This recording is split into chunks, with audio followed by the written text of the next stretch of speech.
Sajeroning karya agung memungkah miwah pedudusan agung ring pura dalam kahyangan desa adat Legian. Raina Dibi kemargiang upacara nyenuk sane keruntutin antuk upacara resi bojana saha penyinaban.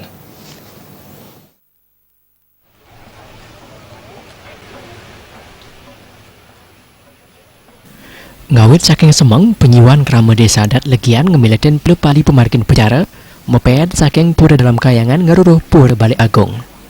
Kerama meped ngelintangin wewidangan Legian. Pelepali ring pura balik agung gelis pemargine sang ide berdara aturan wali ring pura dalam kayangan. Manut manggala perawat karya Imade Marte SE kesarangin bendesa adat Legian I Gusti Ngurah Sudiarsa.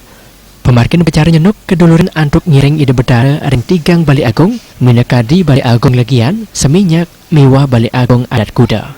Semartin saking pemargin upacara nyenuk puniki wantah pinaka rasa seksemaning mana kerama sandukan pemargin upacara sane kemargiang sampun antar labda karya. Sesampune puput ring balik agung ide berdara mewali malih ke pura dalam kayangan desa adat Legian sau pucak pemargin upacara kemargiang irika.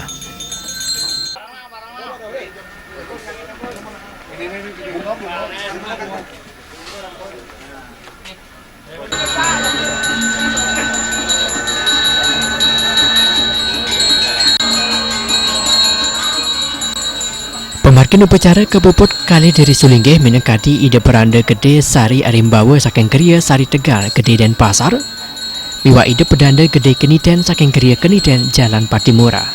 Ring pemargin upacara nyenuk taler katur daging bumi merupa pala bungkah pala gantung sane kebakta oleh utusan para dewata nyenuk ke pura dalam. Pemilat ipun wenten tigang dasa tiga diri nganutin urip pengidar buana. Samian utusan sane rauh tegap antuk daging bumi sane katur. Manut manggala karya samian punika wantah pinah ke simbol utusan dewata nyenukin ide betara sane katuran yadnya. Kerama sane kejudi pinah ke utusan ring pemargin nyenuk punika ngangin busana sane dangan kekantenan. Sekadi busana mewarni barak, petak, kuning nganutin warni pengidar buana. Pucak pemargin pecara nyenuk kelanturang antuk upacara penyineban karya sane kecinayang antuk nuak bagia pula kerti oleh yajamana karya besarana antuk keris pejenengan sane kemilatan oleh klien desa pengeraja karya, manggala karya, wiaden mangku kayangan.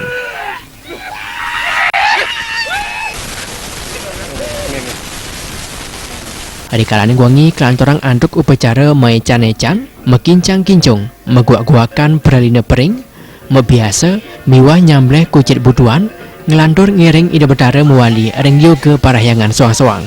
Ring kali punika manggala karya ngaturang seksama majang samian angga sane sampun ngerembau pemargin karya wawinan presiden margi antar labda karya.